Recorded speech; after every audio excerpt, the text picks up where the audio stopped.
crazy fairy tales. They were little tiny books. Do you remember those books? They're like little mini golden books. So this should work better. So, ladies and gentlemen, welcome to Bird and Beckett.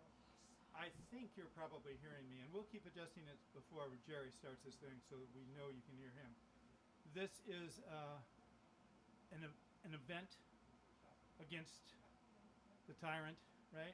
So, yeah, Jerry's going to read his Bully Goat's Bluff in 4 parts. There are going to be 3 other poets interspersed between the parts. So that's Cara, Vida, who's here waiting to go on, waiting in the wings. Michael Koch, back at the back, who's relaxed because he's got a while to come on. And Paul Fericano is going to be the middle segment. So you're in for plenty of fun. I will sort of check the levels, make sure you can hear it properly. We'll turn off the fan so it doesn't make so much noise. And we'll be off to the races. So bear with us. We're about to go. Okay, so I'm going to turn this off. And I have to check the levels before you start, so don't get too carried away. Hey, Michael. It's a sweet little book, Jerry. Would you go behind the stage and turn off that fan? Really nice. Did you get one? You get unplugged. I'll have to find one for you. That'd be lovely. Go around the back from there. That'd be lovely. Let's see. How come Tonga couldn't make it? Let's see. Didn't Jerry, tell can you we why. test you? He's taking care of his Go on mom. up there. God bless her. Hey, Jerry. Yeah. Go on up there and try the mic. All right. It's hard, you know, Jerry, to keep it together with everybody Yeah. needing Hello. help. Hello. Let's see. Speak some more. Hello. Hello. Not hearing yet. Hello. Why aren't I hearing you? Hello. Oh, because I'm not plugged in. They're hearing you. La da da da da da. This is Why wild. don't you start yet? Now try it. Hello. Oh, that works perfectly. There you go. I think we're good. Uh huh. Cara, can I say something? Something. Cara, Yes, darling. Oh, let's see if I can hear you. Cara, say something. No, just from your place. Just say How now, brown cow, hippity hoppity do. okay, that's terrible. That's perfect. Thank you. We're ready to go. Okay. Terrible perfection. Terrible perfection. Okay, Jerry, you ready? Yep. Take it away. Hello. Welcome to the Bird and Beckett live stream here. And this is a historical time, as they say. History is pushing us in all kinds of different directions. Anyway, so here this is Bully Goat's Bluff, a dystopic fairy tale based on the popular children's story, 3 Billy Goats Gruff. Dun-dun-dun-dun-dun. Trump, Trump, Trump, Trump. Who's that trumping across my bridge? Says the troll, who takes the toll. It is I, your Royal Highness, King Donald J. Trump the First, Bully Goat's Bluff. And me and my hydra-headed entourage of liars are going across the bridge in the night, where there are no fucking rights, to eat the flowers. But not to worry, no one's coming up behind me to take care of business, 'cause I'm the biggest, baddest son of a bitch there is. And I'm not kidding. I'm gonna blow up this bridge. And no government on earth can stop me, not even Fred, my dead father. Nasty business, but somebody's got to do it. As for the cult of personality and hero worship, you got to have a leader with absolute authority. After all, democracy, like a giraffe, is an animal designed by committee, if you see what I mean. Okay, you can go, says the troll, taking the toll. Trump. And the moral of our tragic tale, the upshot of this whole affair, we should have banned the bomb long ago, whatever your politics. But now it's too late. The long-awaited dangerous business of the future has kicked in our door without a warrant. An apocalyptic bozo with a bad helmet for a hairdo has seized the Twitter feed and is staging a right-wing revolution, a nuclear coup d'etat. And he himself predicts that the laughter and mockery and celebration will soon stop. 'Cause there ain't no justice on earth. There's just us. Trust me, no one's gonna call my bluff. As head of the sinking ship of state, I alone have the authority, the motive, means, and opportunity. You might even say the patriotic duty to bully my way. For the fate of civilization itself is at stake. I like to think of it like a global protection racket, holding the whole world hostage. And I'm your populist Trojan horse, God sent to drain the administrative swamp. 'Cause the system is rigged by nature, so I'm just gonna rig it for myself. But I'm doing my best to stay on script, to confuse, distract, anger, and amuse you, and in general, drive everyone around me up the wall. For the real reality show must go on, even if I have to fire everyone. 'Cause I'm bringing my own brand of Pax Americana to the world, whether they like it or not. And America shall become my own little private white kingdom as a fitting reward by the powers that be and the good Lord for letting loose for a season the multinational corporate state dragon. And I don't mind being a pimp for the arms industry, the big banks, big oil and coal, big pharma, and big business in general. I'm proud of it. It gives me a certain aura of strong leadership. But the long, bloody history of corporate state crimes against humanity and the earth must be sealed with 7 seals and never be revealed to the people. For we are the mushroom people. We're kept in the dark and fed on horse shit. But I wouldn't want my legacy to be all-out Armageddon. Or is it not to be? Like the great Shakes, Willie the Word, my favorite poet, tweeted long ago. That is the question. Whether to commit the greatest crime, the greatest conspiracy in history, the big, big, big one, the hat trick, World War III. And I've got my itchy finger on the button even as we speak. Hey, what's the last thing to go through a bee's mind when it hits the windshield? His asshole. Whether it's better to be a bee or not. To suffer the nukes and weapons of mass destruction, the mother of all extinction, and just end it for this whole sorry-ass planet.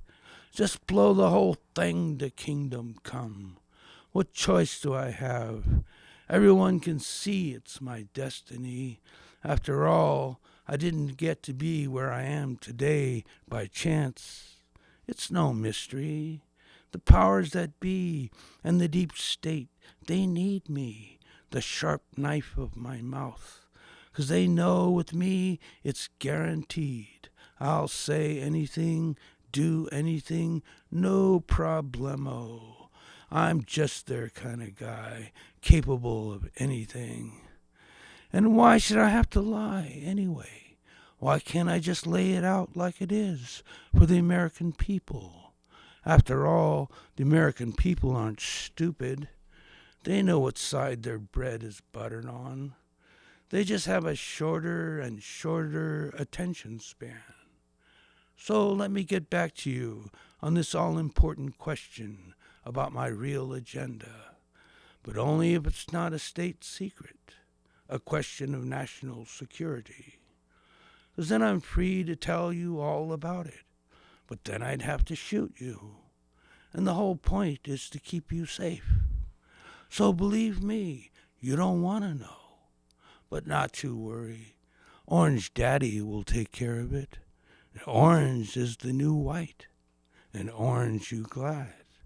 Orange Daddy will take total responsibility for everything, including you. Think of it, total responsibility.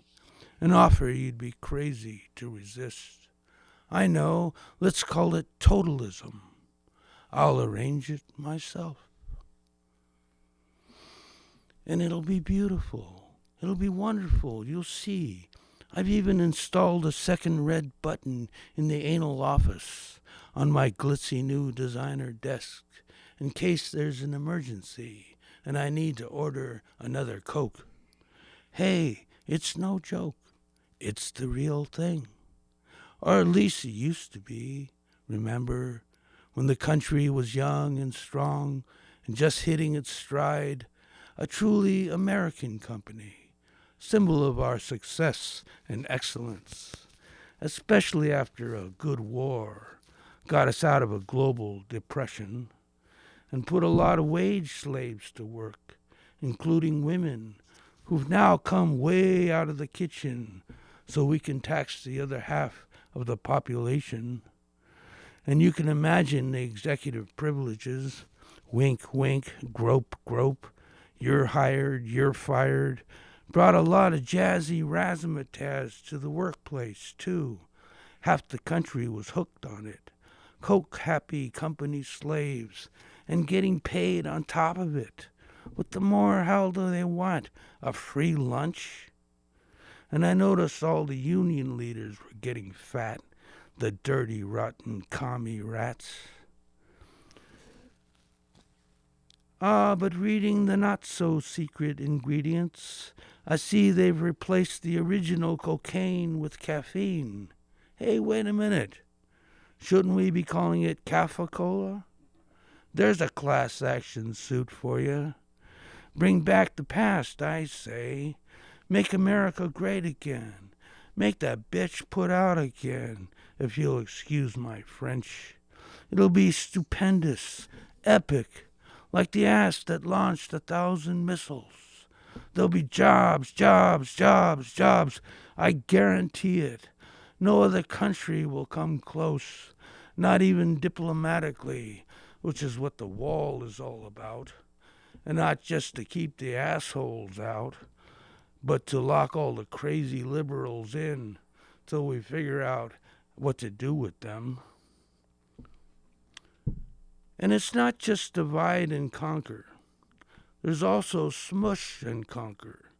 We force a lot of people, too many people together who don't belong together, in mass migrations, fleeing war, hunger, violence, and oppression, like chickens coming home to roost, and let them all fight over the scraps with the locals, while us big boys on the block, the forces of international capital and finance, the whole grimy Wall Street gang, and the so-called oligarchs, the godfathers of neo-globalism, walk away with the whole show, grinning from ear to ear.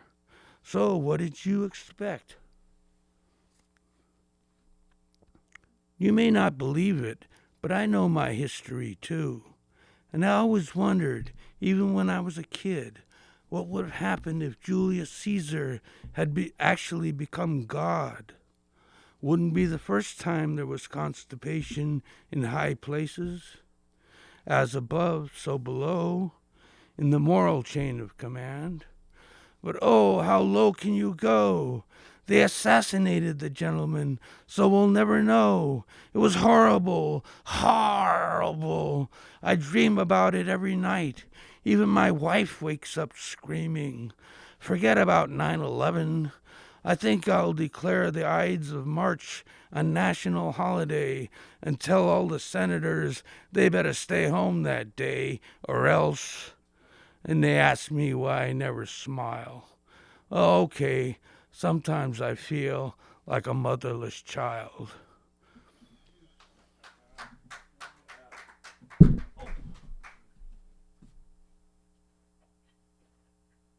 Should I introduce? Let's see. Well, I'd like to bring to the Bird and Beckett stage Cara Vida. Oh.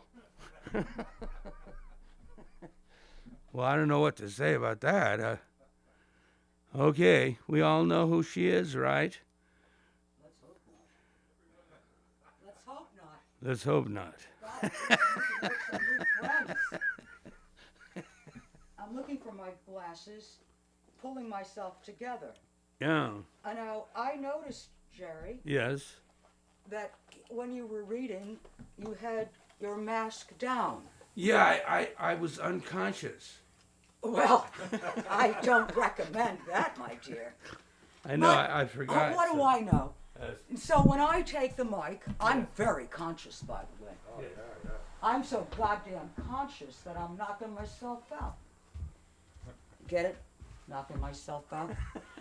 Get it? Unconscious. I'm so conscious that I'm knocking myself out. That's pretty great, Caravita. That's pretty Yeah, good. thanks. Well, you know, I try to amuse myself and get up this fucking step and keep breathing.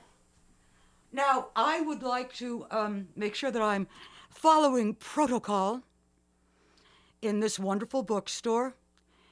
And I want to give out some props real fast and real heartfelt to you, Eric, for keeping the carnival going, keeping this bookstore going, keeping the music going, the poets. I mean, hello. You're one of my freaking heroes. Now, here's the deal. For that, I'm going to make your mic look a little bit better.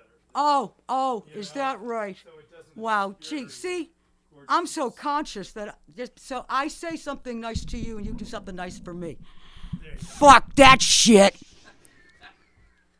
I don't expect nothing from nobody. I'm just nice because, hey, fuck that. I don't expect anything fucking back. I'm a little wound up. Now, am I coming through loud and clear? Because I kind of like the look of this mask. Yes. I'm color coordinated. Matches my necklace, my hair, and I kind of tend to spit. And I don't want to, get the Rona on the mic. So I'll do this like I'm doing right now. Okay, baby. Uh-huh. Hella yeah. Damn yeah. Straight up hella yeah. Are we having fun yet?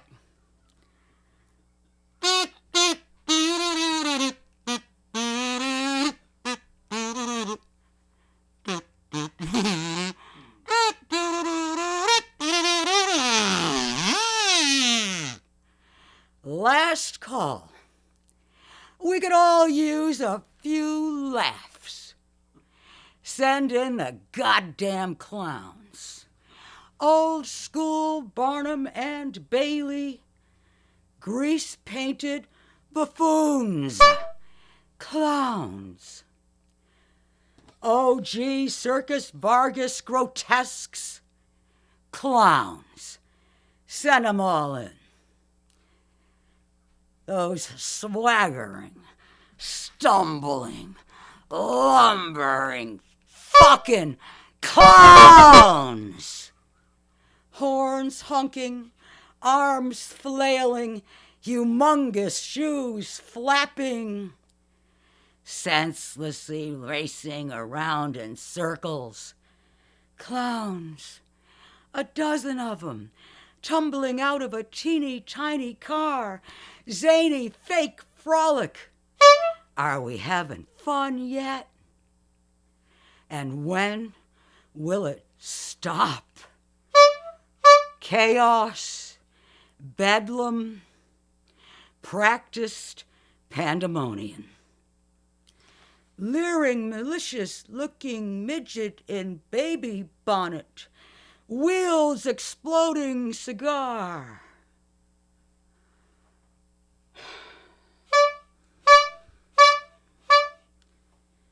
His pug, ugly mug, flashes a shit-eating grin, while slap-happy, demented clown mama careens about all stripes and polka dots. Her enormous balloon bazooms sway from side to side. Gargantuan bustle butt follows, an obscene booty, insanely bouncing up and down the monstrosity. What a show!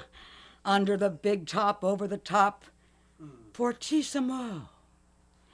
Circus music on steroids, unending crescendo assaults the ears, and the band plays on and on and on and on and on. Oh, mommy, make it stop, make it stop.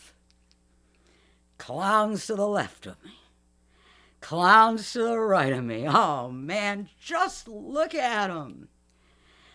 No gaiety to any of it, making a spectacle of themselves. Garish, candy-colored, creepy fright wigs, mismatched ragtag, ill-fitting clothes, melancholy, sad sacks, looking like hobos, up to no good. Don't make eye contact. Clowns! Whoopee! Mayhem! Galumphing, wild and woolly, demonic, filthy, red-nosed bastards. Oh no, watch your back. Lickety-split, bully bozos on the attack with rubber bats. Damn, they're fast. Splat with the spritzer. Na. Gotcha. Right in the kisser. Uh-oh, here it comes. Grand finale, a swift kick in the ass. Clowns, bombastic a-holes. Knock 'em, suck 'em down, and they get right back up again, ready for another round. Oh, what the hell. Crank up the crazy in Clowntown. Send in the big guns. Ronald McDonald, B-movie psychotic killer clowns, zombie clowns, political clowns, corporate clowns, odious rodeo clowns, SantaCon clowns, and don't forget the mimes. And last but not least, that greasy, cheesy, slimy, creepy clown prince of all time. Wait for it. The Donald T. Rump. Send in those clowns, every goddamn last one of them. This ain't no kid party. I know the score. Not my circus, not my clowns, so you just bring 'em on, because clowns don't scare me anymore.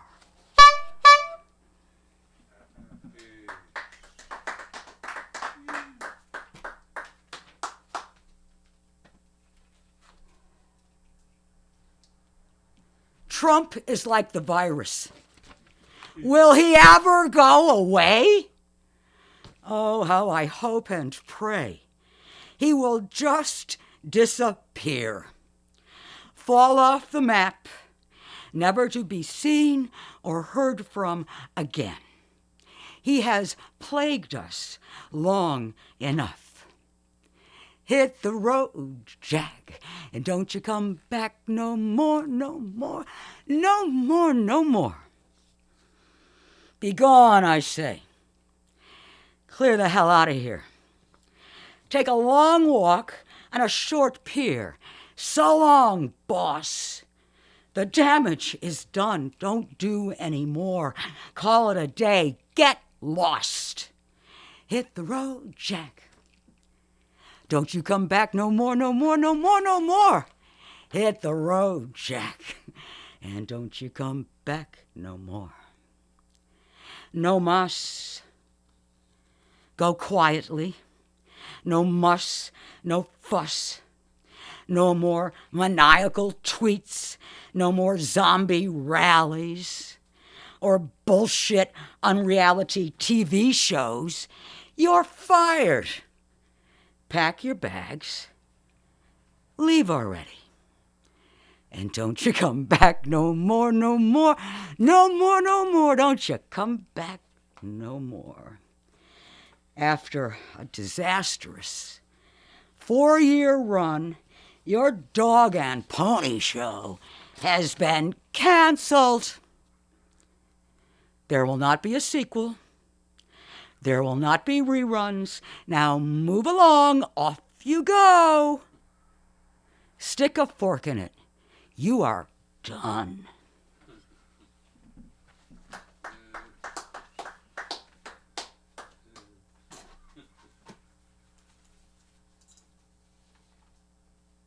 Be right with you. Yes. Okay. Let me take a little breather. This is how I do it.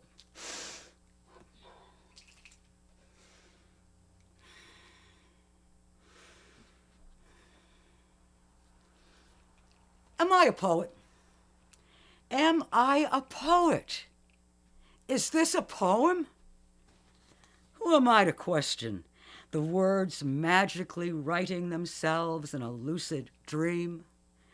Astonishing. My pen, a laser beam, scribbling words in a dream, within the dream, in the dream. I am dreaming. Hovering in the ether, befuddled phantom prophets gingerly sneak a peek back to the future, seeking answers to ancient riddles. In the dream I am dreaming, in the blink of an eye, instant karmic lessons revealed. What just happened?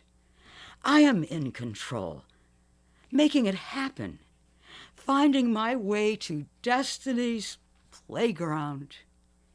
In the dream I am dreaming, it all turns on a dime.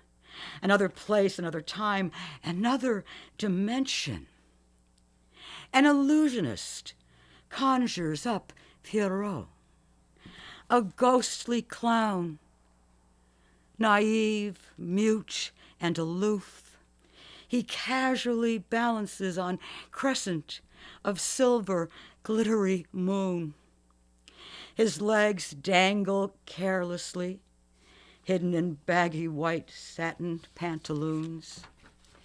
His elegantly cupped hand emerges from billowy shirt sleeve.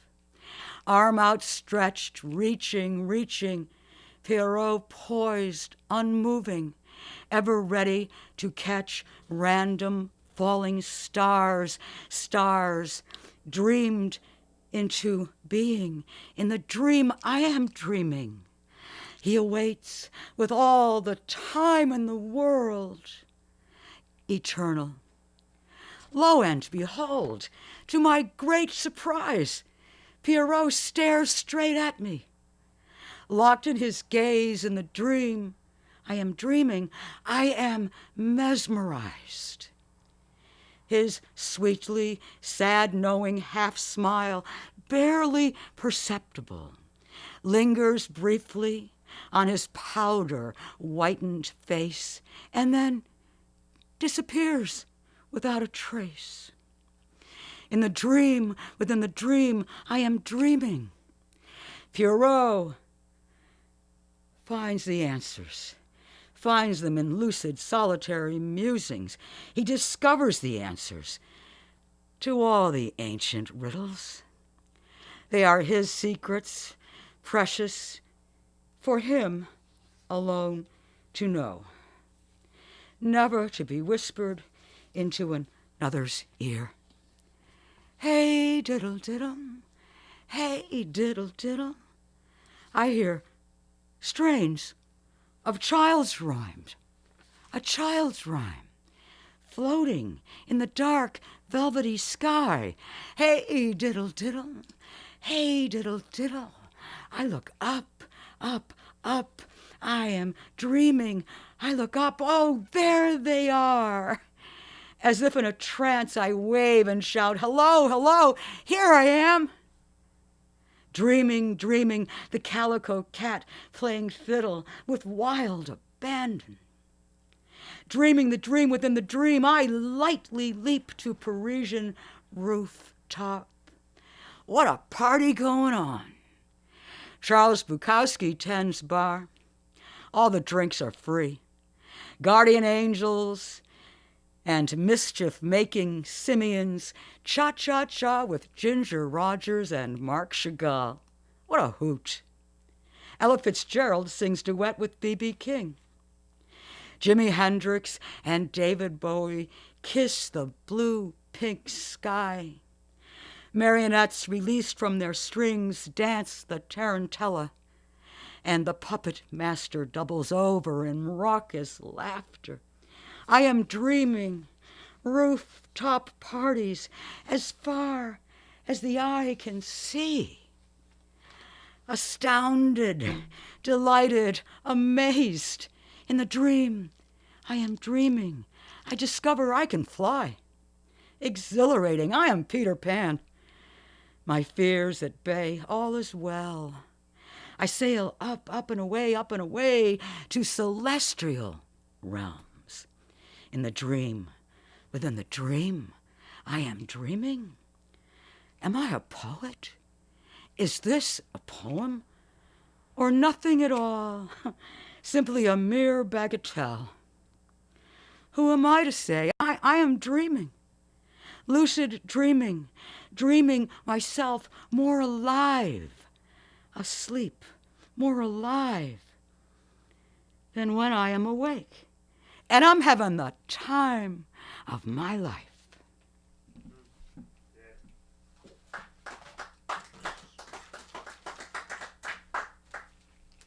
How lovely it is to hear applause. You know, it's a strange thing, applause. It's an energy form. And, you know, I don't like the zooming thing. You know, I don't dig the zooming around. It's, made a word called zombies. yeah, zombies, yeah. Well, you know, I'm just worn the hell out. Really want to know the truth? Worn the hell out. However, that's what the marijuana's for. I remember way back in the day when I was a medical marijuana activist.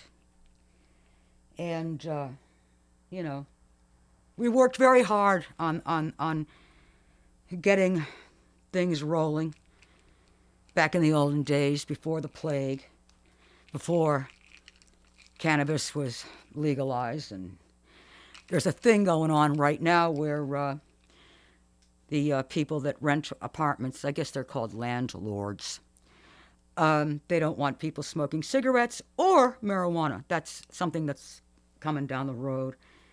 And I do know that back in the day, and probably still to this day, that if somebody lived in subsidized housing and they were a medical cannabis patient, they were not allowed to smoke in subsidized, you know, federal. But anyway, I digress, and I don't want to do that.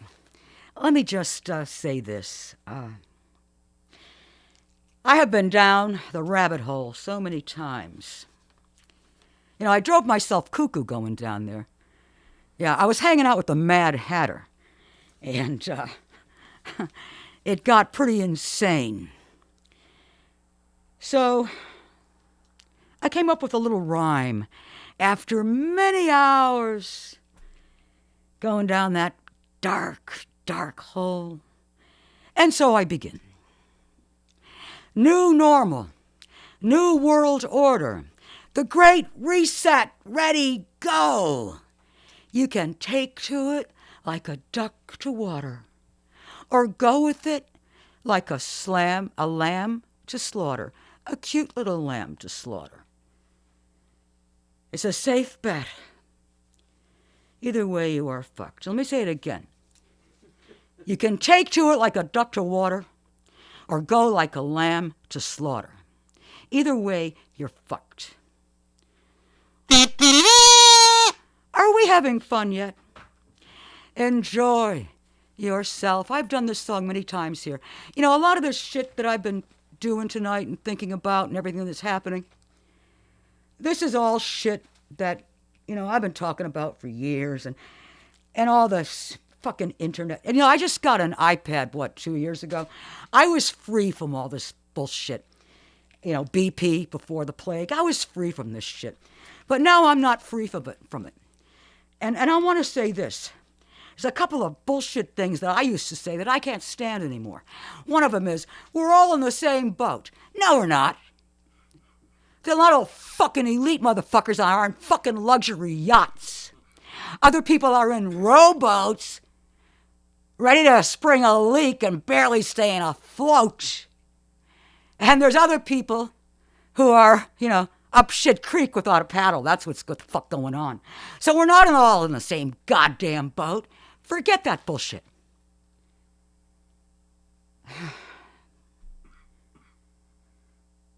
Jerry's told me to be upbeat at this reading. And I think that upbeat is better than being on the DL, the down low. And it's better than being off the beat. There's nothing wrong with being on the beat. And we're not all in the same ride. Oh, hell no. No. And we're not all of this in it together. No. It's a clear case of the have and have-nots. But the best things in life are free. I don't know, man. And I was thinking about all those old cornball songs, you know, after horrendous things, and people had all these songs like We're in the Money, back in the olden days, way back. But I digress. And I don't want to do that. I really don't. Are we having fun yet? Enjoy yourself. It's later than you think. Enjoy yourself while you're still in the pink. Don't let this pesky, nasty, global pandemic get you down. Don't throw in the towel. Carry on. Carry on. Carry on. The years fly by as quickly as a wink. Do what you love. Find out what in the hell makes you happy, what brings you pleasure. Find your joy, if not now, when. Enjoy yourself. It's later than you think. And there you go. And this has been, like I said, such a pleasure to be here. And I had some fun. All right. Vida. Vida. Oh, yeah. Vida, vita, either way. Vida is Spanish, vita is Italian. All means the same thing, life. Life. Right. That's all it means, baby. That's all it means. That's all it Life. is. That's all there is. It's just life, you know. So there is no more. Because nobody gets out alive, baby. All right. That's the deal with life. All right. Nobody gets out alive. Not out of life, hell no. Well. That's why you gotta live it to the fullest, baby. That's right. That's right. And don't forget. Brush my teeth. Brush my teeth. Let's see, where am I? Okay. All right, here I am. Okay. So,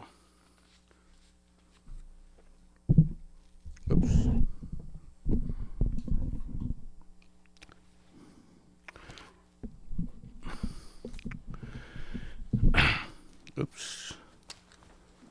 Da-da-da-da-da-da-dee. Da-da-da. Thank you, Cara Vida.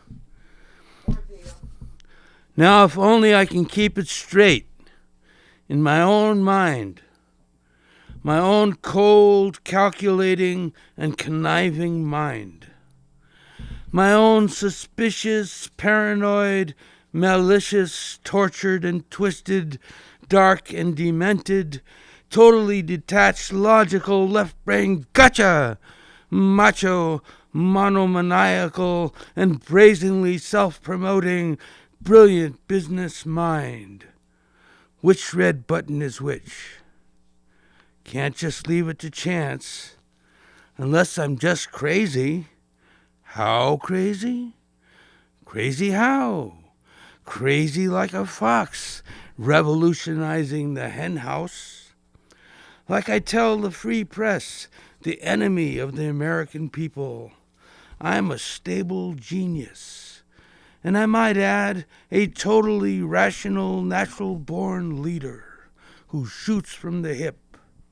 They keep trying to trip me up, to try and make me say or do something irrational, even criminal, to show I'm not fit to be president. But it's not going to work, my friends. I never lose my grip on the situation. And with the advent of fake news, my own brilliant idea, how do you know what's true? How does anyone know? So don't try to confront me with the so-called facts. Everyone knows the facts are only facts if everyone agrees as to the facts. All the fake news and media fabrications might as well be true if everyone believes it. So what makes something true or not in the mind or for the masses? And what's that saying about a truth told with bad intent beats all the lies you can invent? But that's how the big lie works. It controls, manipulates, weaponizes, and if necessary, invents information to push all our buttons, to keep us all freaked out and terrified under the surface, so we get with the program and not get off track and wander off the reservation. We live in a public propaganda cage. As consumers, we suffer from a surfeit of information. Too much information, which we can't properly digest, but affects all our life choices. Though we're not really materialistic either. We buy a bunch of crap. We're not really into things or matter as such. We're into image. It parades down Main Street in broad daylight, like a river of suggestion, and at night with torches chanting, "We shall not replace ourselves." It's online, on the air, 24/7. Lines the highway with billboards and flags as far as the eye can see. All the hysterical ha-ha-ha TV commercials and subliminal messaging aimed at the collective unconscious. A form of mass hypnotic indoctrination and social engineering, like that sneaky little creature, Goebbels, who had Hitler by the ear, like his own personal guided missile. Or better, like Madison Avenue, larger than life, brought to you by Edward Bernays, Freud's nephew, who invented public relations and foresaw the power of mass media and advertising as a propaganda tool to micromanage the mind of the masses and promote conformity, apathy, self-censorship, and complacency with an ideology of logical positivism. He once said, "People are sheep. They have to be herded."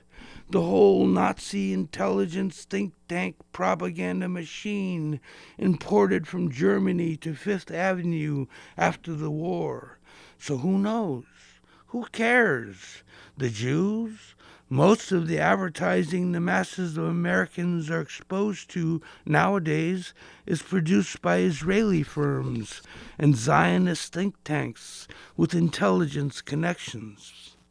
The simple truth is, the simple-minded masses can't get its head around the non-stop barrage, the steady blitz of real fake news, corporate doublespeak, junk, propaganda, brainwash, advertising, voodoo economics, disinformation campaigns, outright lies, noise, distraction, and hype, and all set to the eternal drums of war by the corporate media.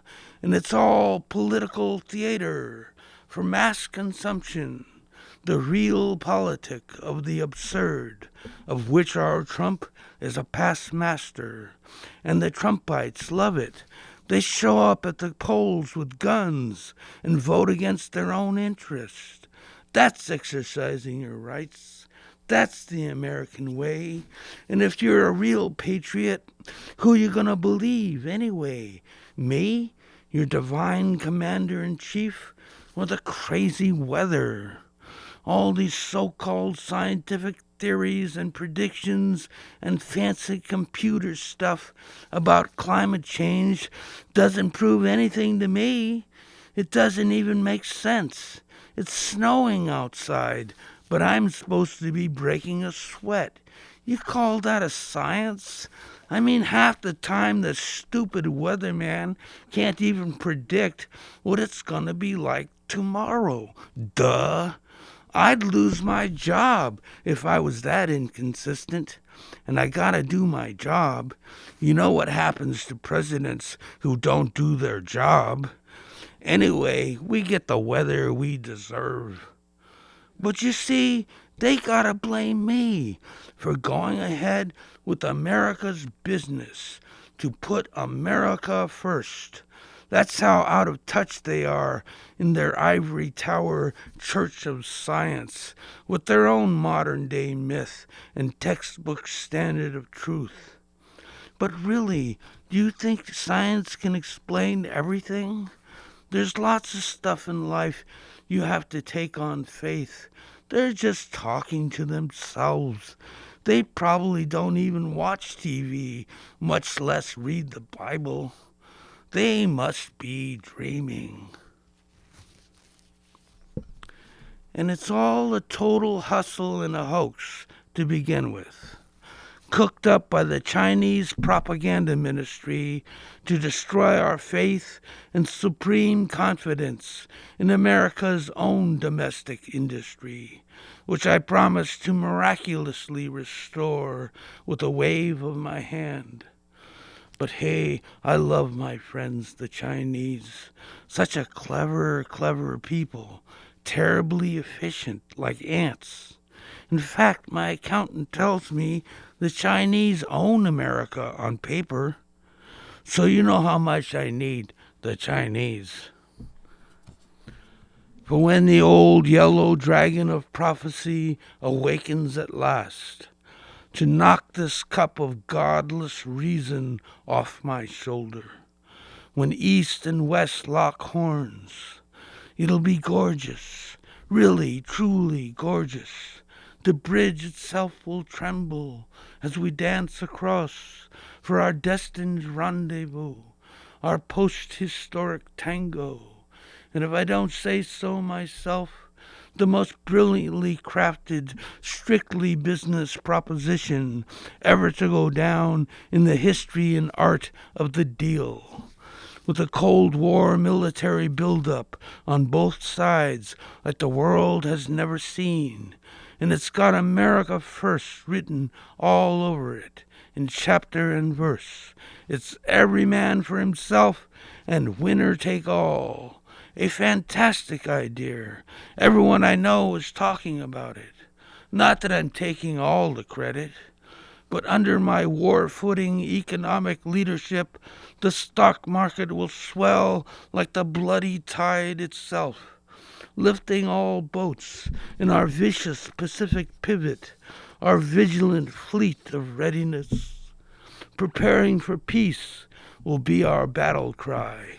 My odious economic and political agenda, if a bit extreme, like putting kids in cages, a torture to their parents, will suddenly make sense when everyone finally gets it. The Democratic gloves are coming off, and I mean business. It's the New Deal for the rich, and I keep my promises when it's convenient. Okay. All right.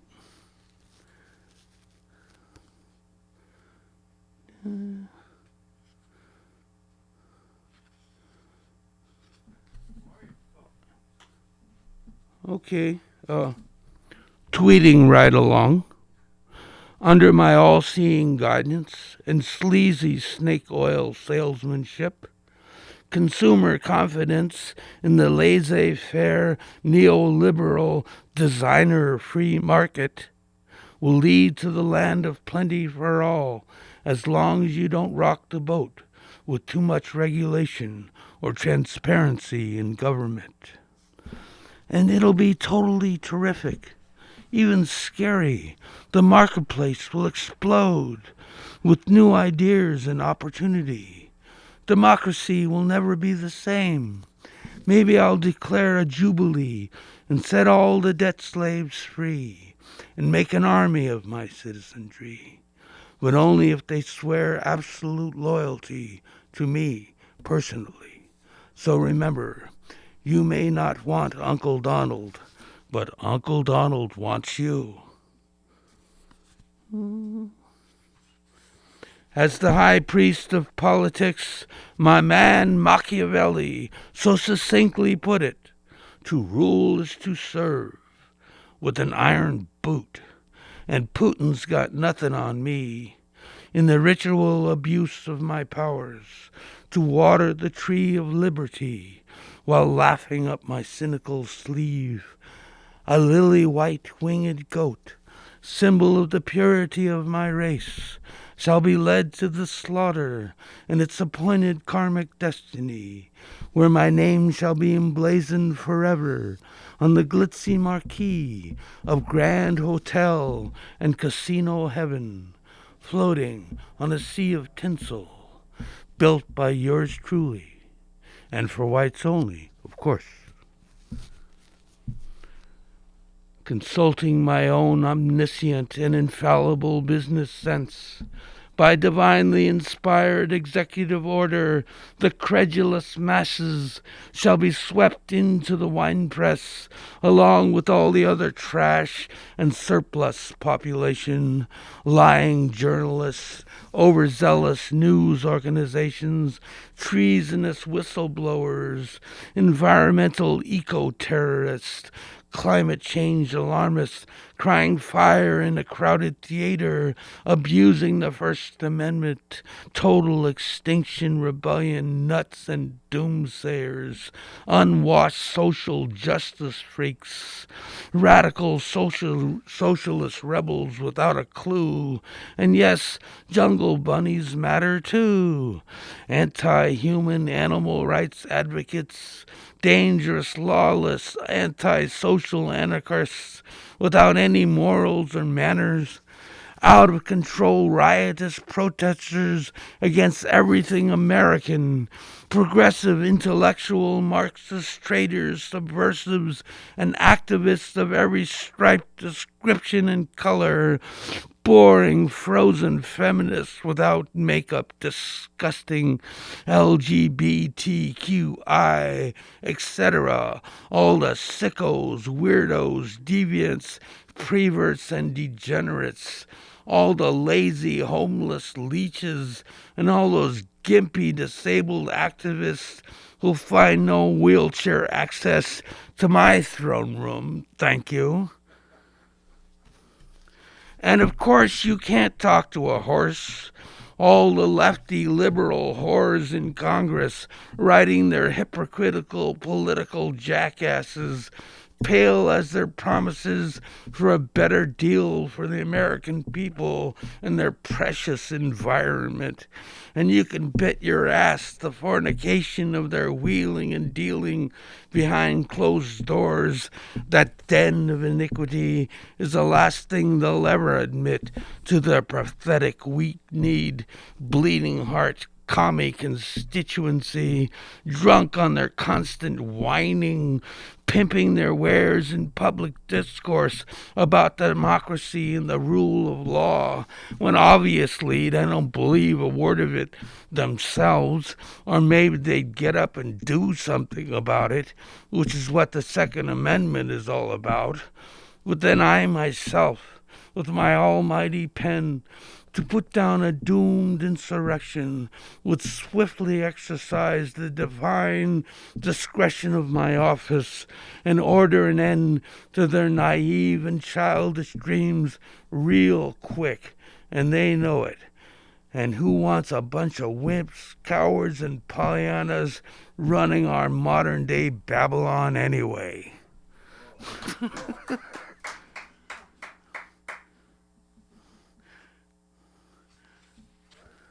Therefore will I root out the weakness of the Constitution and come like a thief in broad daylight to remove the limp candlestick of the Bill of Rights quicker than you can say dictatorship.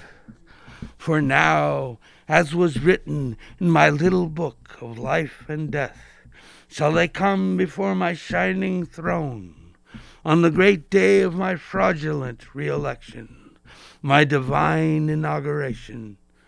Now that I reign supreme over the swamp of my own creation, surrounded by a worshipping host of lawyers, corporate lobbyists, powerful Jewish bankers, top Wall Street investors, insurance brokers, big oil execs, advertising execs, agribiz execs, big pharma execs, undercover Russian operatives, military drug cartel lords, extreme right-wing federalists, Supreme Court, medical experts in scientific torture, revolving military and corporate CEO cabinet members, and all my planners, handlers, and advisors who put Genghis Khan and Attila Hun to shame.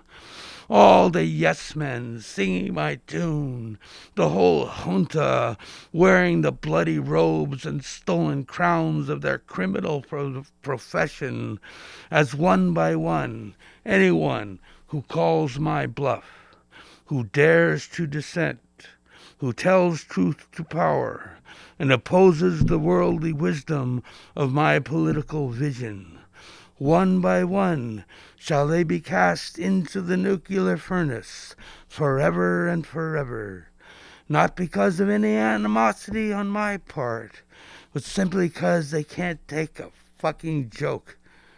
Nor, for that matter, can the left or the right see its own shadow, its own dark reflection in the other. So much for the conversation. Hey, what's flat, black, and glows in the dark? I ran 3 days after my coronation. Somebody else has got to do something here. Who wants to come? Yeah, somebody. Paul.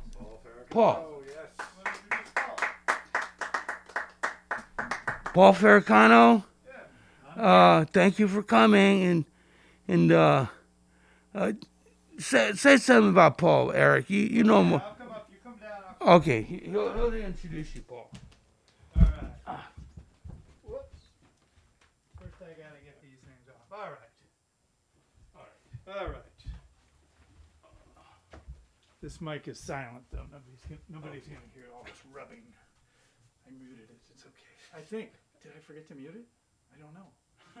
I'm not sure. But they can't hear me because it's not going to do any good. So I'll talk into this one over here. Paul Fericano is going to join us next, ladies and gentlemen, the principal of the YU News, Yossarian Universalist News Service. And, author of things that go Trump in the night and other magnificent things. Now I got to turn that mic on before you start reading. And I'll put the stand There up you there. go. Who knows what that sounds like? I didn't recognize you, Paul, with the mask on. Yeah, it's hard, I know, to Yeah, recognize people's seat. yeah. Oh.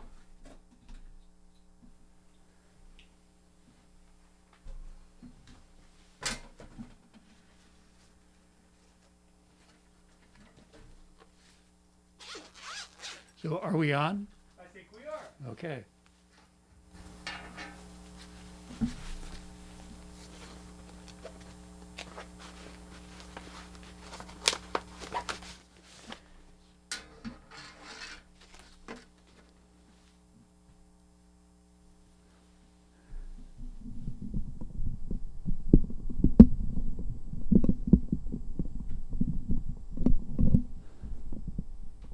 There, how's that? Can you hear me? Great. Well, first of all, thank you, Eric. And it's a real pleasure to read with Cara, with, Michael. Is Tongo here? No, he did not make it. He didn't make it, and with Jerry. So it's just a real pleasure to be here reading with you, especially for this particular reading.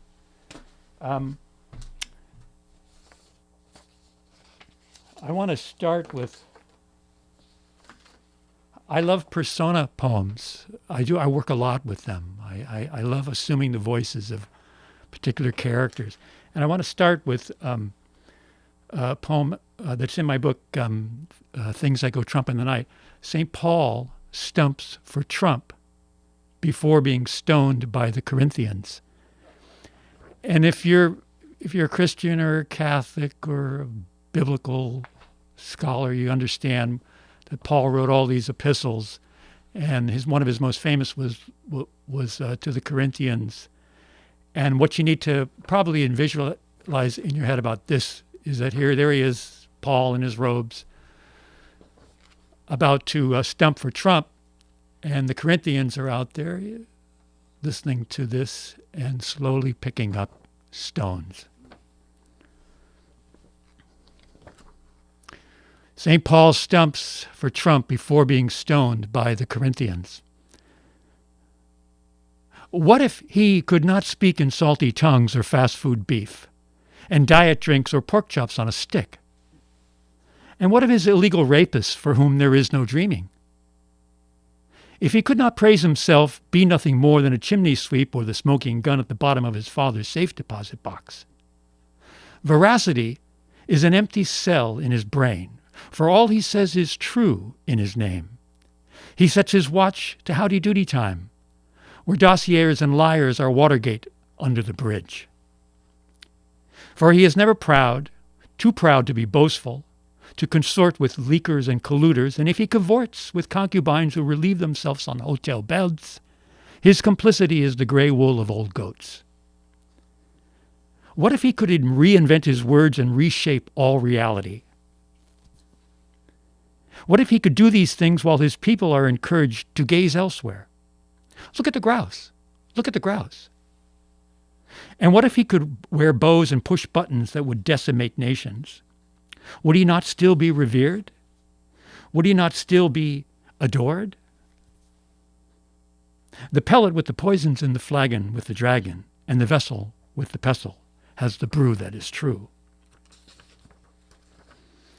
For it is written, in the law of supposes, you shall not muzzle the mouth of the sham that spills forth its corn, lest you become all that and a bag of chips, or as a toilet that runs all night.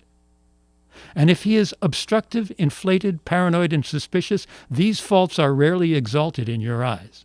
Verily, I say unto you that all who consume with him shall ensure a sizable profit justly returned. For I am he, as you are me, as we are all together.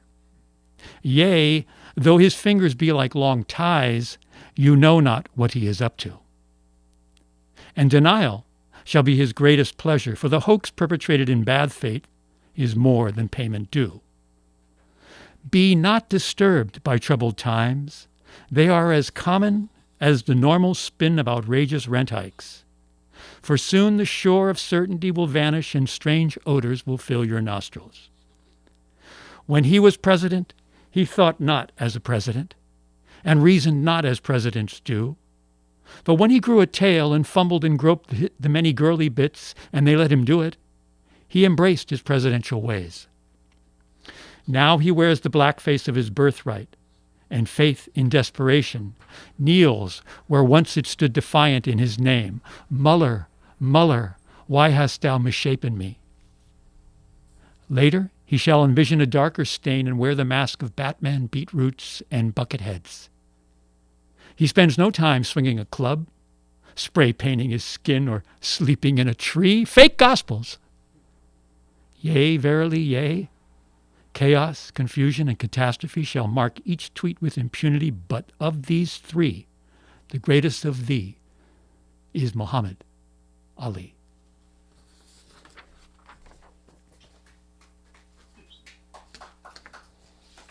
Thank you.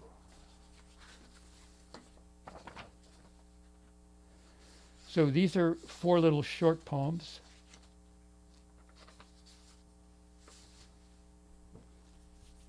I feel like Bob Cratchit, my glasses, What does your T-shirt say? Poetry can. Poetry can. Okay, short poem called Fake Briefings. I am so, as you all probably are, so sick and tired. I was sick and tired of them with the beginning of Sarah Huckabee Sanders when she gave those press conferences, and I always just riled me why the press just didn't get up in mass and walk out. But yet they kept showing up to listen to her lies, and they kept, being present. So this is a short poem called Fake Briefings. Fool me once, shame on you. Fool me twice, why the fuck am I raising my hand?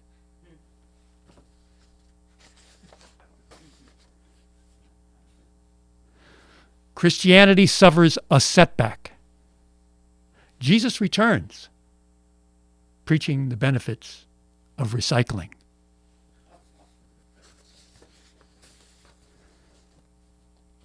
Trump haiku, the end of the crisis. Trump injects himself with bleach, and the people come out of their houses. And then the last of these short ones. This is called Praying in Place. Churches reopen. God stays home.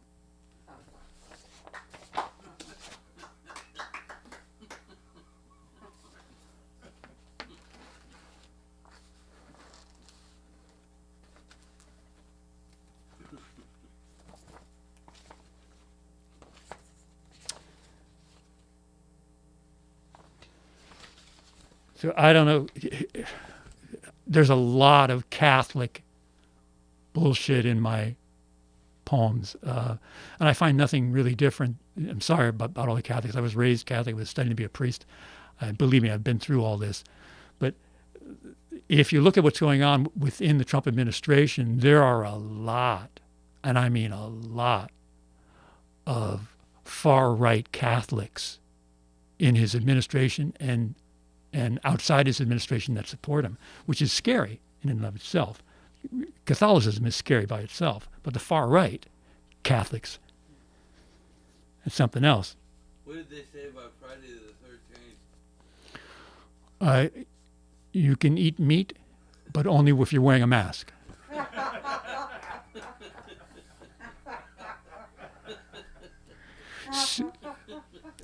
So this is a poem called, and the Catholics all have saints that they revere.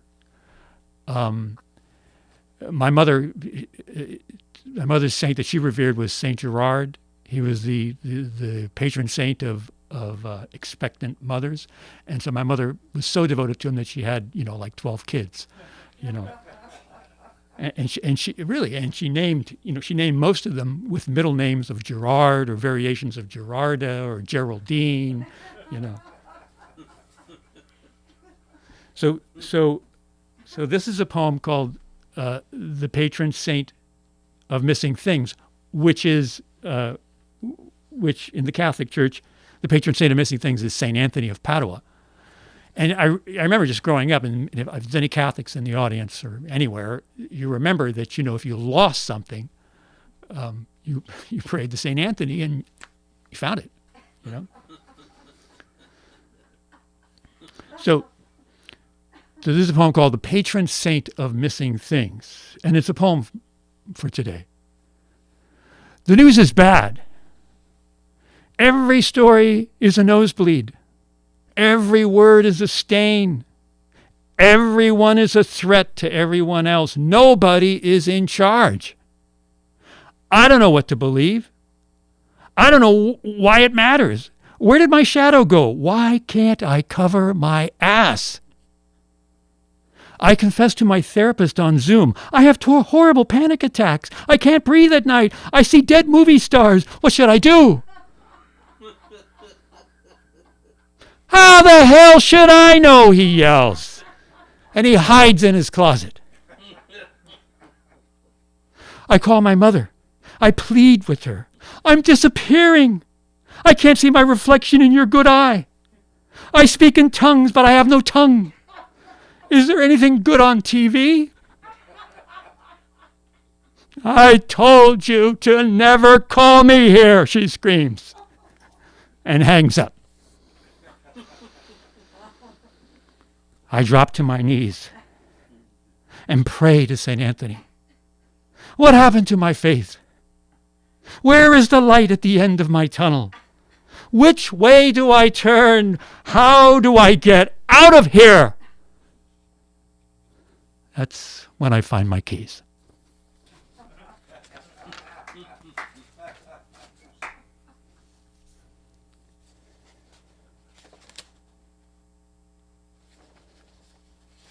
There's another little short Trump poem.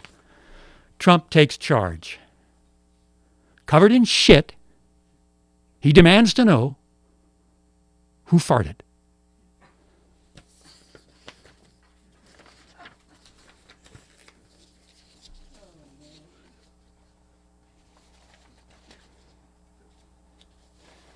And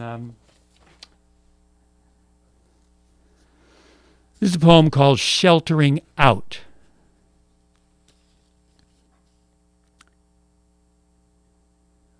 With a little luck, and knowing as I do my own history, I will be working at my desk, recreating the universe in my own image, remembering something I never said when I have my final emergency. 2 young paramedics will arrive to rush me to intensive care. I will struggle foolishly to speak as they strap me to the gurney. One of them will try to restrain me, my clenched fist banging against the chrome railing that keeps me from falling on my face. The other will then look down at me with eyes more solemn than my own, and in one small act of compassion will lean in close to hear me whisper, "I'm a Catholic. Please don't call a priest."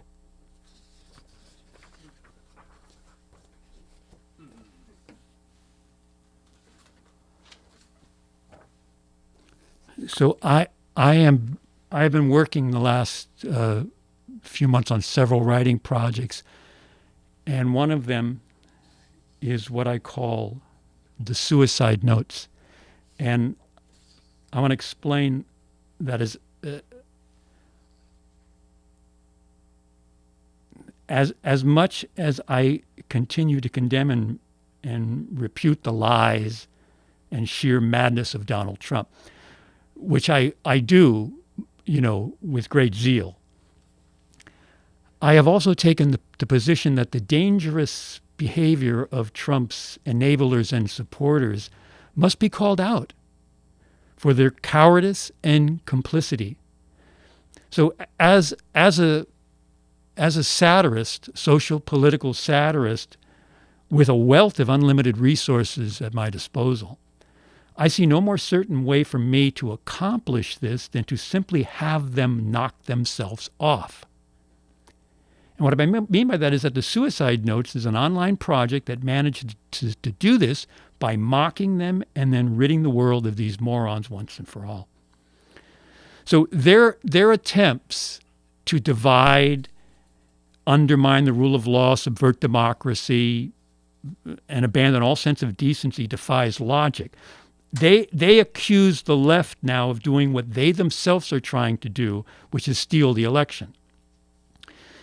But while speaking truth to power is my voice, so too is speaking crazy to crazy, because logic, after all, is simply not something fools understand.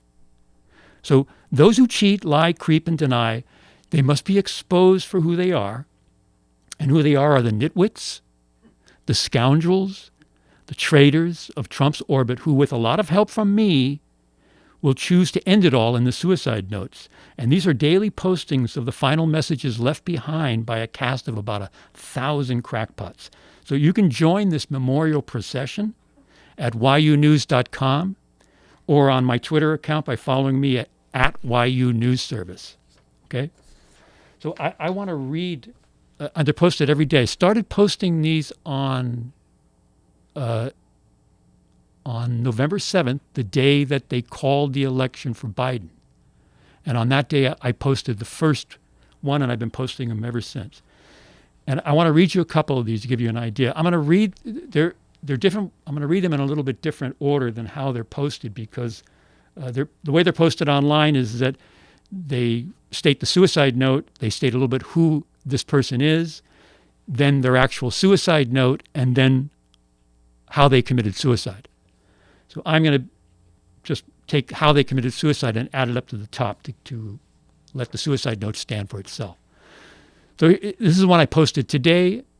It's called The Suicide Note of Scott Atlas. You know who Scott Atlas is? Oh, and by the way, it's not just the famous people that we know. Yesterday I did Eric Trump's, but it's not just the famous. It's also these little insignificant fascist assholes who are undermining what we believe about this country. And they need to be called out, and they need to have a suicide note. So Scott Atlas is the suicide note of Scott Atlas, the Trump coronavirus advisor. You know, this is the guy that they brought in, that they now refer to, he's their fake Dr. Fauci. So he's their Trump coronavirus advisor, Fox News commentator, and traveling physician who once cured a loaf of gluten-free bread. And Atlas ended his life after he bound and gagged himself with duct tape, tied an anchor to his feet, and dumped his body in the Potomac River just to be on the safe side. And here's his suicide note, quote, "I apologize for not writing this note sooner. I don't know what I was thinking. Before I go, I want to be clear about 3 things. Cows are people, the moon is a source of penicillin, and I was the second shooter on the grassy knoll. In the meantime, good luck with that corona thing."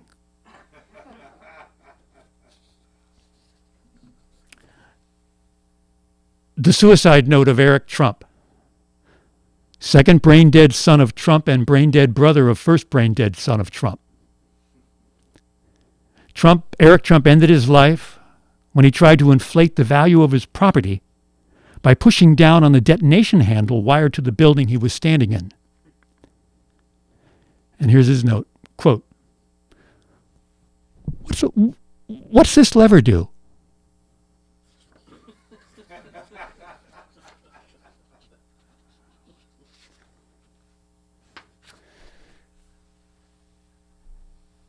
The suicide of Michael Caputo. You know, Michael Caputo was a fierce Trump loyalist, Putin's publicist, and a rabid spokesperson for Purina Dog Chow. And Caputo ended his life by making sausages in a Brooklyn meatpacking plant.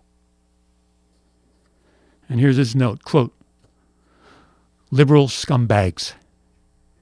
You understand that you're going to have to kill me, right?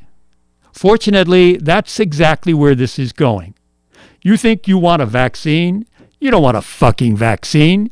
You don't want a vaccine until just before Biden is reelected in 2024. Oh yeah? Well, stick it up your fat, flabby ass, Kim Kardashian. American women are disgusting. And fuck John McCain. He is a pathetic, old, decaying piece of horseshit fake war hero. Go ahead, laugh. After I kill everyone who gave me cancer, just wait. Mass shootings will break out in spaceships and penny arcades where hit squads are being trained all over the country to mount armed opposition to a fifth term for President Trump, who will shatter the record set by that socialist piece of shit FDR. And I know what you're thinking. You're thinking I'm out of my fucking mind. Well, the joke's on you, assholes, because guess what? I'm as sane as this slice of cheese on my ham sandwich. All you lying, stinking, crybaby communist sympathizers can kiss my big white Catholic Russian alt-right junkyard dog ass. And suck my dick, Nancy Pelosi. You wish.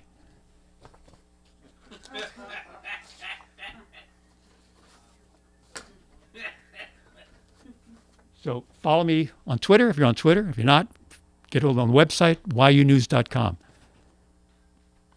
I want to close with this poem, which I believe is going to turn out to be my next chapbook, and it's called Seltzer in Place. And another thing, I can't stand my own cooking, but I don't miss eating out either, because before this crisis happened, over 30 million people ate out every night, and all of them were at the restaurant when I got there. And another thing, now that the schools have closed, kids are driving their parents crazy. When my nephews were young, my sister joined the PTA. She volunteered for everything. She spent so much time going to meetings, her kids became attorneys and sued her. And another thing, I don't mind being cooped up with family, but I'd like to quarantine my brother-in-law in cement. 6 years ago, he dropped in for dinner, and he hasn't left my kitchen since. He inhales food so much he wears a bib for a mask. I've seen people eat with their hands before, but not soup. And another thing, you can never be too careful. My uncle caught the vaccine. My uncle caught the virus just standing in line. He was waiting to get into Walmart when some guy ran out shouting, "Is there a Republican out here?" My uncle stepped forward and said, I'm a Republican. And the man rushed over and said, "Let me shake your hand." Thanks so much. It's been great.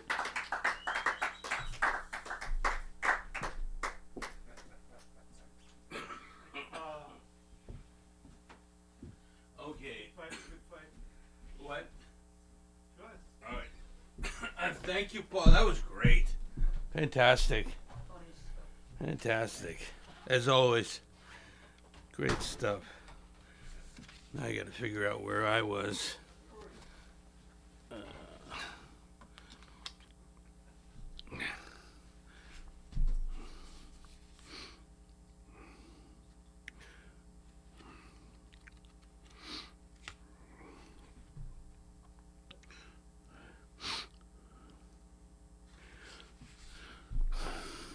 Oops.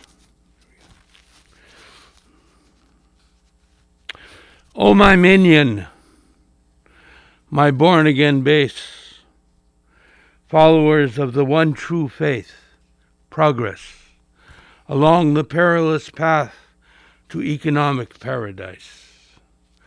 And I'm turning to snow and ice as I say this, speaking with a voice of thunder and is over a sea of broken glass and shattered dreams. For I am the chosen one. By my grace alone are you saved in the fabulous rapture from the fire and fury of my final judgment. For the great day of my blind, jealous rage has come, my righteous indignation. and I alone can hide you under my velvet throne from the wrath of my rational madness. When the nation state shall perish, and a new heaven and a new earth be born with a stroke of my all-knowing, all-powerful pen. And those who stick with me till the end, the faithful, the chosen few, who partake of the marriage of the wrathful Lamb, the military and the corporations. They alone shall rise again and be united in one nation, a glorified white nation, where before had been but a jungle of laws and regulations. Even our brilliant Koch, Jesus the Naz, in his beatitude, his pep talk on the hill, told our team, "Blessed are the little mushrooms, for we shall inherit the earth, even after a nuclear holocaust." So get on board, jump on the Trump train to heaven, join the real revolution, dare to dream the dream of the rabble, leave logic, reason, and all individual responsibility behind, even your humanity. It doesn't matter what the fuck you've done, how many laws you've broken, how many lives you've ruined. With a wink and a nod, you have my presidential pardon. So join up soon, for there's safety, security, and strength in our ever-growing numbers. And any idiot knows a lone citizen is a dead citizen. But with me by your side, you'll never be betrayed by your government again. With me, the dream of everlasting prosperity is always just around the corner. The valley of endless opportunity is just over the next hill. The land of milk and honey, just across this river of blood. I've even set up bleachers for true believers on the plain of Armageddon in Egypt, where the first recorded battle in history between organized armies was fought. Birthplace of the military machine. The only business I can see worth pursuing. Tickets, anyone? Shall I become your homegrown Shiva, destroyer of empires? Is this the last battle between my brighter and darker thoughts, my more well-reasoned or nefarious whims? Shall I deal the final card of good and evil and press the button on all creation? Is this my shining moment? Shall I call my own bluff and open up the 7 seals of divine, unimaginable horror upon the earth, and unleash the full might of my nuclear arsenal and precious biochemical weapons upon friend and foe alike, just to show everyone once and for all who's boss, who's the real Donald here. The bitter nightmare of history, the great horror of civilization and empire, the rape of the sweet earth and its tender fruits, and the enslavement of humanity, like waking with ashes on the tongue in the empty streets of Mannahatta, beneath the still burning twin towers of terror, eternal effigy of the criminal state, sounding the sad trumpets of perpetual war and ethnic strife, a totally inside job, as under legal torture, innocence spits out the truth that nobody wants to hear. Virtue is its own punishment, its own crime against the death-dealing deluded state, where no good deed ever tips the scales of justice and mercy, and we know who you are, where you go, and with whom you hang, thanks to the all-seeing eye of surveillance and the military application of the magical thinking machine that makes it all possible. The ubiquitous invention of our cursed but also interesting times, the giant loom of information and organization, the internet, the World Wide Web, where we placed all our bets, all our confidence, and all our hopes for the future in cyberspace. And cyberspace is a fine and quiet place, but none, I think, do dare embrace, making us less human, less responsive to real human eye contact in public, robbing us of every social grace, civil order, or historical record when the grid evaporates. Future survivors, if any, spinning a gnarly yarn about us, their ancestors, sitting around the fire. O Lord, deliver us from the piss-pot politics of the past, from big business piracy and barbaric strongman kleptocratic rule with no so-called human rights at all. No feeling of connection to the land, sea, or sky, or to other people, really. No soul, no conscience, no human values, just business as usual. But to manage our ever-increasing numbers, we have to militarize society and divide up the spoils among the criminal elite. Blood and soil, the new patriots say, but it doesn't give you the right to destroy the environment, any environment, even if you own it legally, even if you put your fence around it and call it private property. It's just an agreed-upon territorial right, for all life is connected and intricately interwoven. You can't destroy the part without injuring the whole.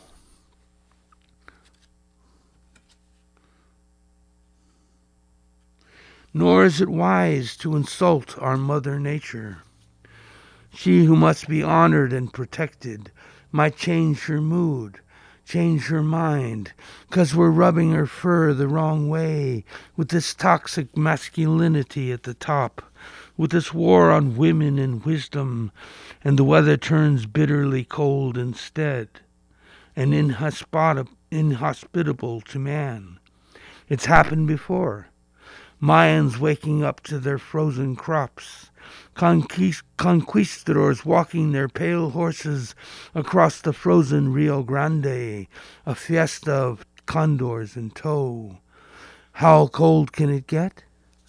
During the last glacial period, the Pleistocene, 2.6 million years ago, the glacier came down to Chicago, 2 miles thick. Lest we forget, the Black Death was brought about by 2 erupting volcanoes when the sun disappeared for 2 years in a smoky haze, hence the Dark Ages, and what was called the Little Ice Age, plague bacteria building up in the mouth of the fleas because of the cold, all kinds of diseases going from endemic to pandemic, like COVID-19, a smart virus, an ecological event to check population. And we're overdue for a new worldwide killer flu and a big earthquake in San Francisco, the new Silicon City, as antibiotic-resistant supergerms spread everywhere on the planet due to the removal of inspections, of organized international barriers to trade, sad angels pouring out vials of unchecked pandemics upon the damned and fallen nations. In the hysterical streets of wild pandemonia, widespread panic and collective public madness, doing the tango together, letting go, letting it all hang out on the eve of hearsay destruction, each head its own end of days, its own revelation. Civilization as we know it, a rational monster, a leviathan without a shadow, facing a global existential crisis, must consume itself in the fearsome fiery light of its own invention. when man eats of the tree of technology, and the toys, tools, weapons, and knuckle-draggers take over, as if the world, for all its intelligence and beauty, would rather die of denial, in a sleep of willful ignorance, than to be what nature really intended us to be, children at play in the Garden of Eden. And not necessarily by accident or design, the military, industrial, petrochemical shit hits the fan, and the world is blindsided by ecological and climatological disaster. Time to pay the piper, people, to pay the toll of our misguided collective footprint, and the ever-expanding elephant in the room of overpopulation in all its universal ramifications. A taboo subject, it seems, with liberals, progressives, and conservatives alike. But with all the problems that plague us now, like bio-racism, resource allocation, and insane overdevelopment, what happens when the population doubles or triples? Will the magic technological fix finally save us from ourselves?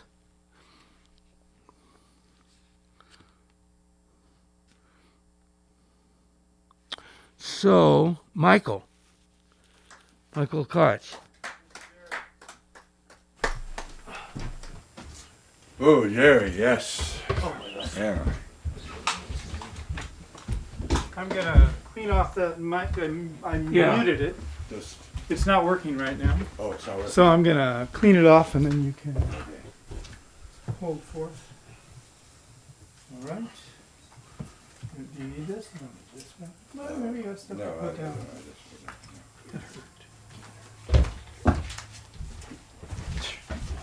No, it's Oh, always. I haven't unmuted it yet. Okay. It's not working quite right. So now we're good.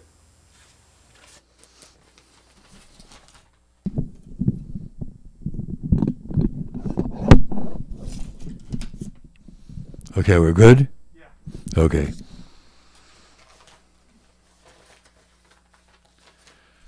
No, so it's always an honor to be in such a cohort of poets who are speaking to the moment in such a profound and salient way. On the other hand, it's an honor to be among the living, and I hope someday will be an honor to be among the dead. So there we are. This is entitled Nature Lover. Who doesn't love the myth of nature? Its golden hues and caressing skies, its eerie precision and wild caprice, its indigo flotsam and scarlet jetsam, its majestic rivers, rutabagas and kittens, to say nothing of black holes replete with nothingness. Why, I love even the snakes that poison us, strangle us, and lead us astray.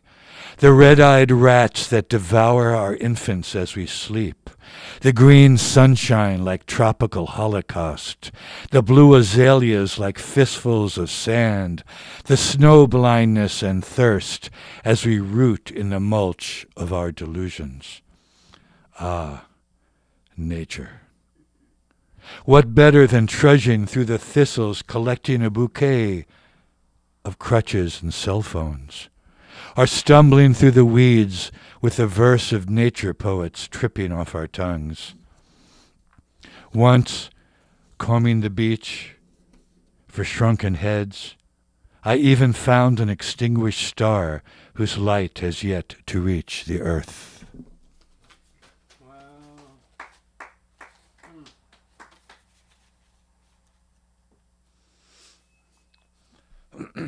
And this is called But My Real Wealth is in Harriet Tubman $20 bills. Of course, one of my endless number of disappointments in the last 4 years was the fact that if people hardly remember, but we were about to replace the reprehensible figure of Andrew Jackson with the glorious figure of Harriet Tubman on the $20 bill. I mean, who even remembers that anymore? Man. But it didn't happen. No, I don't think it did not happen. Whoa. The trek from callow youth who knew little to old man who knows less was arduous, but not without its sublime buffoonery and confusion. I mixed a few metaphors, participated in my era's epistemological crisis, and danced some polyrhythms to a dead heat. I often went too far, or pulled up short. I cried wolf when I should have cried fire. I pigeonholed the parrots, but let the ravens run free. I was a tongue-tied polyglot, a hapless grammarian skulking in back streets for the golden word.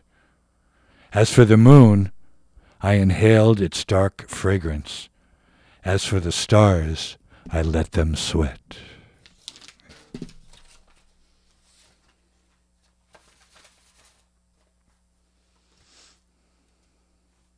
Is that surrealism, Michael? Is that what? Is that surrealism? Thank you. Jerry, I was hoping somebody would ask that question. It's just entitled, "The Police Have Come to Make Us Ghosts." I think of Mao swimming ominously in a bowl of blood sausage as I press crimson petals in a book.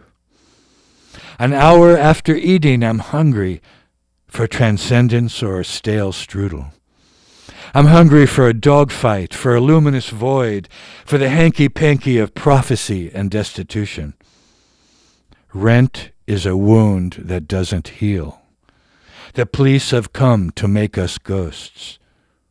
Love one another with quirky syncopation. The sky is high, but touchable.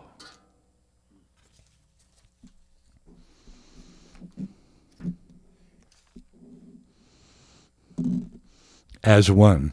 As one of Aristotle's minions once said, from a distance the odor of a skunk is celestial.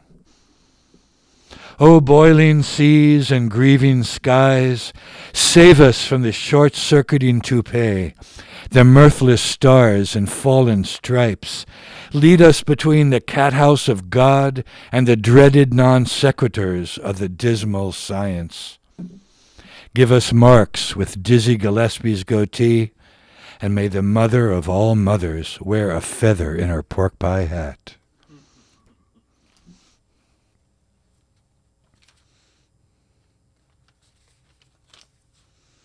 Going on.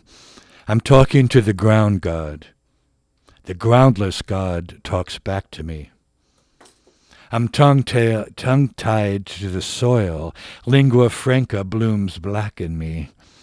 I say your namelessness in the neighborhood. You're a tiny flower with green blood that stains. Ay, ay, ay. Any questions? Put on your Satchmo. Dive in our grave with your ritmo. There's a hell of a going on.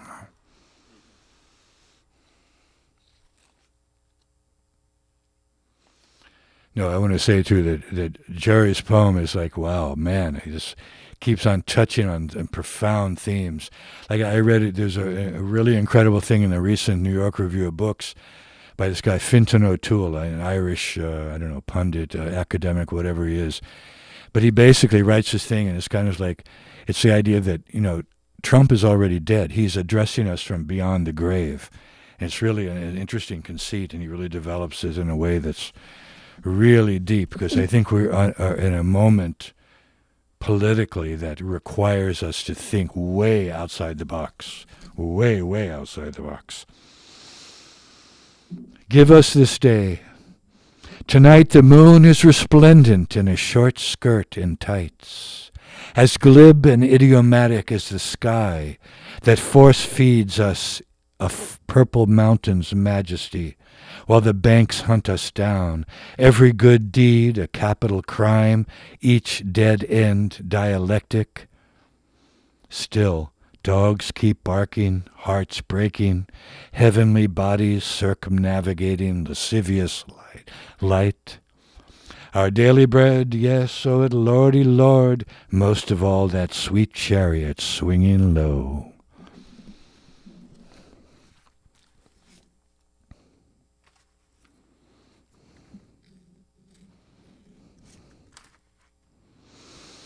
I'm going to finish with this, called Then Anything. Love is black and life is short. Black the blue-green sky, and blacker yet the eye inside the eye. The heart is a black handgun. My heads are fire hazards. My blood tastes black. Gods with strange tattoos blacken my blackening. The bark of the dog is black as a wig. Black as the pig's black wing. But love's black root and love's black wound are blacker than anything. Beautiful. Thank you so much. Thank you, Michael.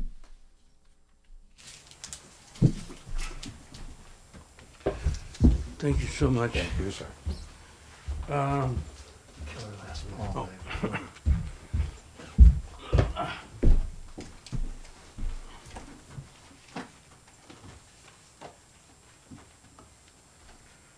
So I think I was.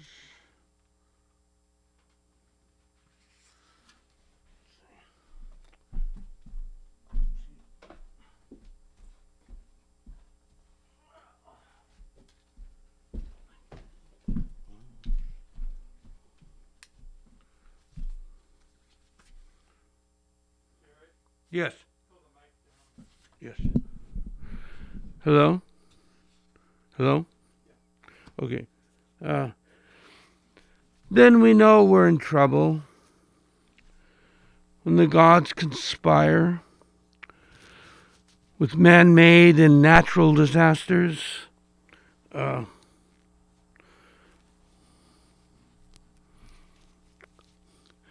as Revelation puts it, to destroy those who destroy the earth, they first make digital. Techies and chippies, I call them, with the latest implant in their heads.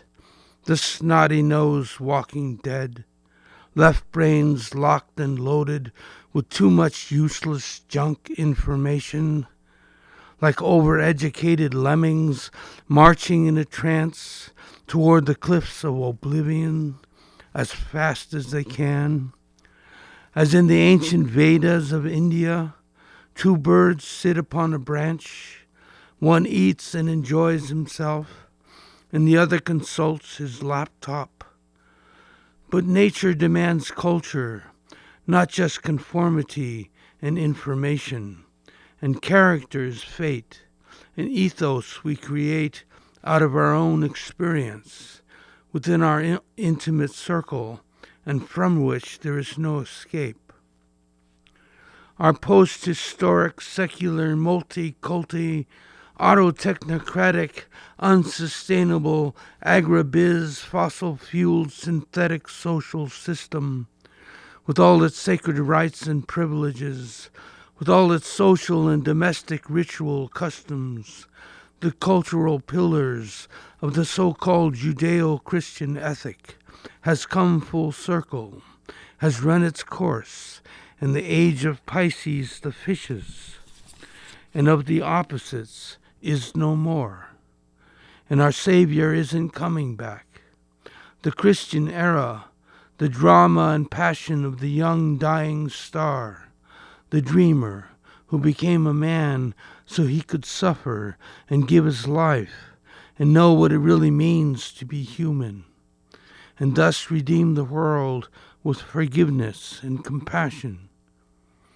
But as the muscles of fate and history would have it, his fearsome father-fascist opera of good and evil concludes its final act, its tragic portrayal of human greed, ambition, and betrayal, like an almost welcome train wreck, and the curtain rings down like fiery hailstones upon the criminal ruling class. Suddenly, for all of us, the crisis of renewal is at hand. In the time of trouble, listen to your dreams, the whisperings of the soul, like perfect little parables of the path, where a sacred feather leads us through the labyrinth unto nothingness itself, to slay the minotaur at the center of the maze, and tip the scales of survival in favor of virtue and a society of creative individuals in sync with the seasons and with the earth. With purity, love, and grace, our precious Lady Hope, Our Lady of Guadalupe, like a pregnant woman descending to save the day, clothed in the blood-red sun, carrying the creative word of wisdom in her womb, standing on a black crescent moon, a cherub holding up her train, and given sanctuary in the wilderness and nourished by the Spirit there. So the multinational red state dragon could not devour the issue of her labors.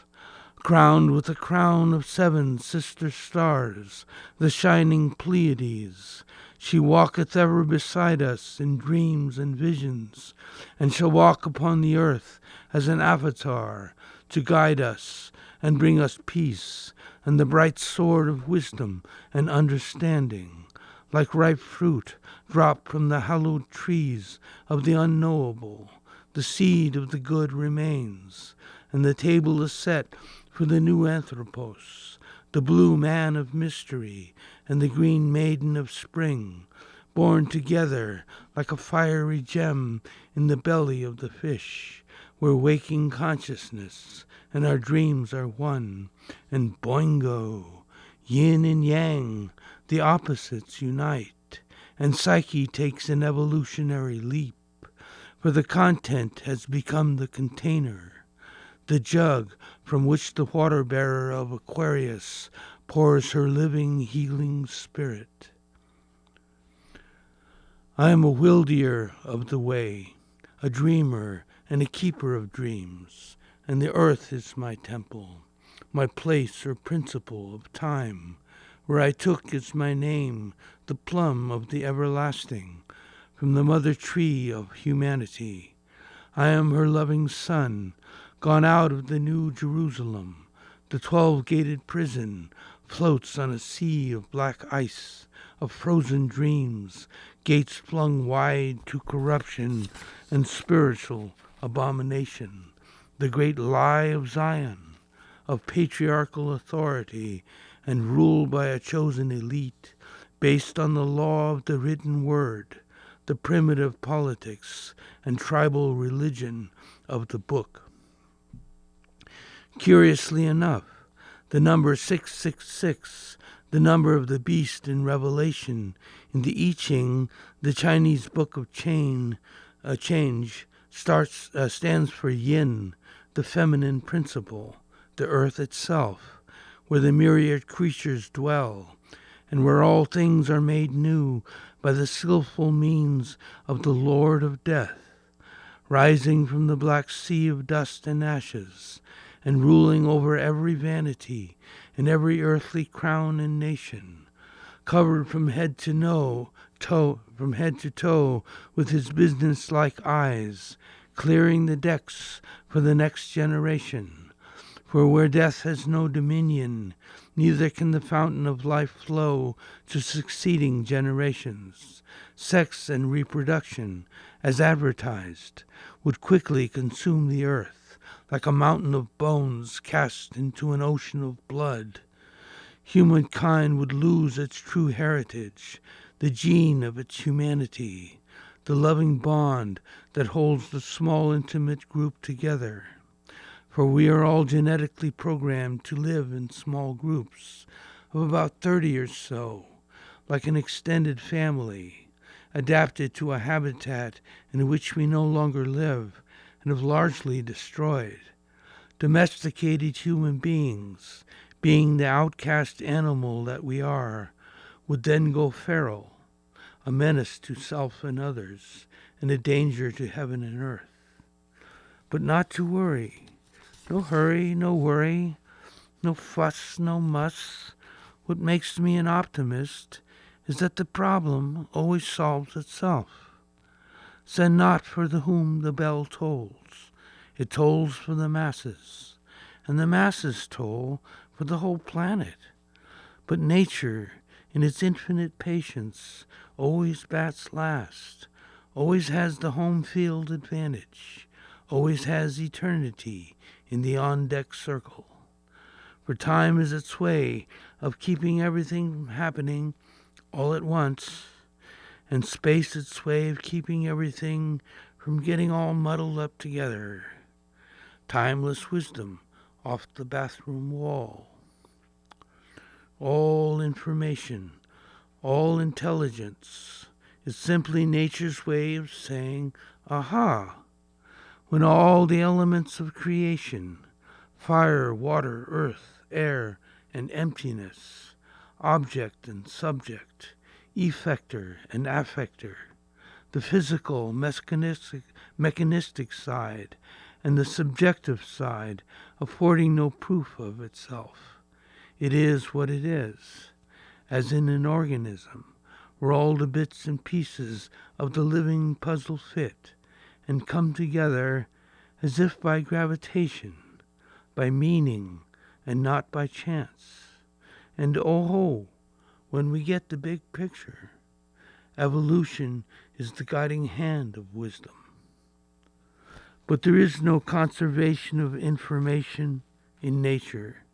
It can both be created and destroyed, implying the infinite potential of the elemental source, the spirit.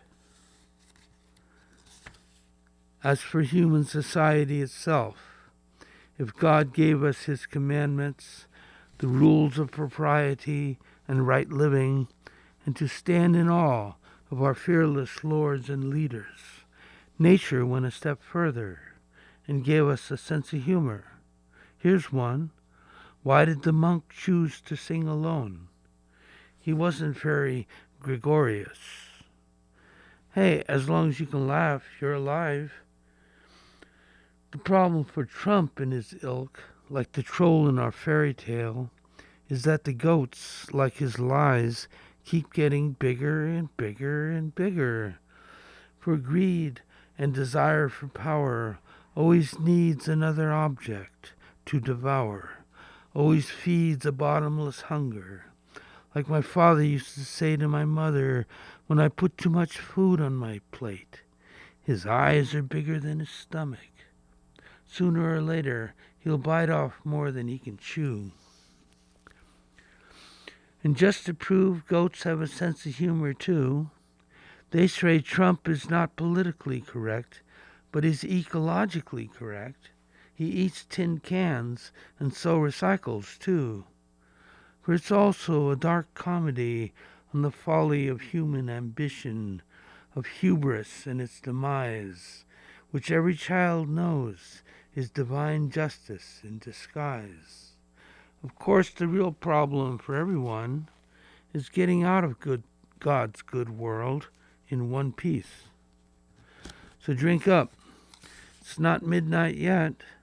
There's still time enough left to bail out or get properly soused in the blood of the Lamb, poured out as an offering for all my relations, to serve the Spirit, a living river of compassion.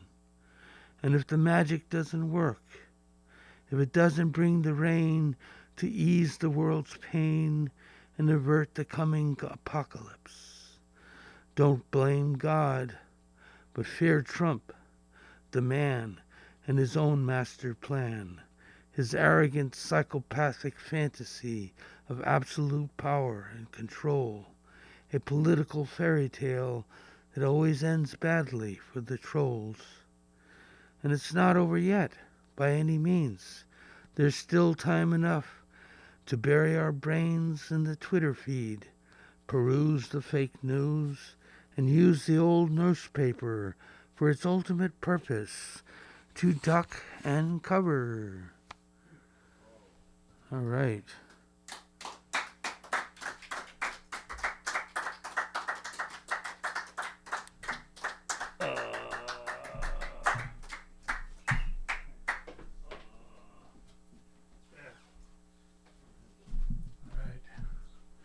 So thank you all. The poets will tell you all you need to know. You already know it, but they articulate it, so it's yours now. So Jerry Ferraz with his poem Bully Goat's Bluff. Yeah. Cara Vida with her uncontrollable hilarity. And you know what I mean. Paul Fericano. Yay, Paul. Indeed. And Michael Koch. Yay. So thank you all for coming out. Thank you, Eric. Thank you. 60 more days to resist this thing. 60. All right. Thank you, Eric.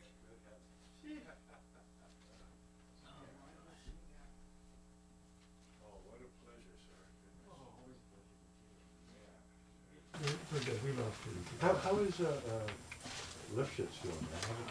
I talked to him last week. He's doing all right. Yeah,